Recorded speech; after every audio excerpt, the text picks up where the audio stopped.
విశాఖలో కాపు ఉద్యమ నేత ముద్రగడ పద్మనాభం సంస్మరణ సభ జరిగింది. ముద్రగడకు నివాళులు అర్పించేందుకు కాపు నేతలు పెద్ద ఎత్తున హాజరయ్యారు.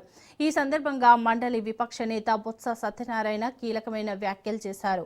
కాపు జాతి కోసం అహర్నిశలు పోరాడిన వ్యక్తి ముద్రగడ అని కొనియాడారు. ముద్రగడ ఆశయాలకు అనుగుణంగా కాపు జాతి మొత్తం ఐక్యంగా ముందుకు సాగాలని పిలుపునిచ్చారు. మాజీ మంత్రులు గుడివాడ అమర్, కురసాల కన్నబాబుతో పాటు పలువురు కాపు నేతలు ముద్రగడ సేవలను గుర్తు చేసుకున్నారు. స్వార్థం లేని నాయకునిగా ముద్రగడను కొనియాడుతూ ఆయన ఆశయ సాధన కోసం అందరూ కలిసి పనిచేయాలని పిలుపునిచ్చారు.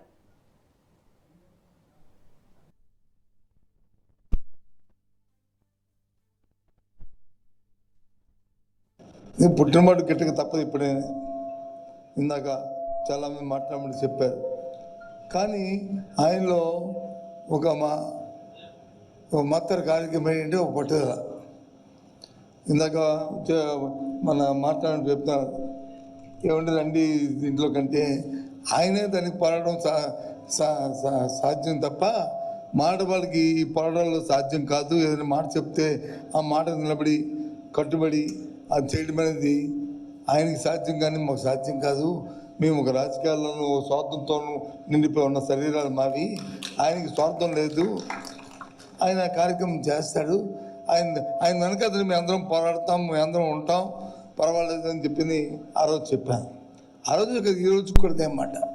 ఎందుకంటే ఏదైనా ఒక నాయకుడు ఒక అంశం గురించి తీసుకున్నప్పుడు, ఆ కార్యక్రమం తీసుకున్నప్పుడు చాలామంది పరిపరి విధాలుగా వచ్చి వారి అభిప్రాయాలు చెప్తుంటారు. ఇవాళ మనం మాట్లాడే ముద్ర పద్మనాభం గారు ఒక కాపు జాతి నాయకుడిగా మనం పరిమితం చేస్తున్నాం. కానీ దురదృష్టం ఏంటంటే ఏ కాపు జాతి కోసం అయితే ఆయన పనిచేశారో అదే కాపు జాతిలోని చాలామంది ఆయన ట్రోల్ చేశారు, ఇవాళకి చేస్తున్నారు. అలాంటి లక్షణం ఉన్న నాయకుడిని మరొక కమ్యూనిటీలో చూపించమనండి. ఇవాళ ఆయన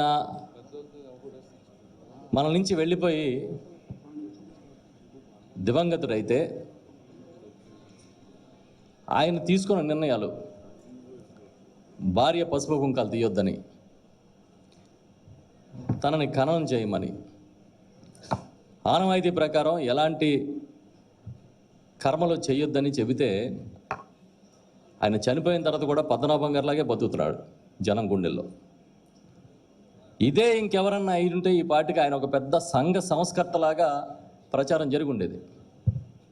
వేరే కమ్యూనిటీలో నాయకులు అయి ఉంటే. దురదృష్టం ఏంటంటే ఇవాళకి దాని మీద ట్రోలింగ్ జరుగుతుంది.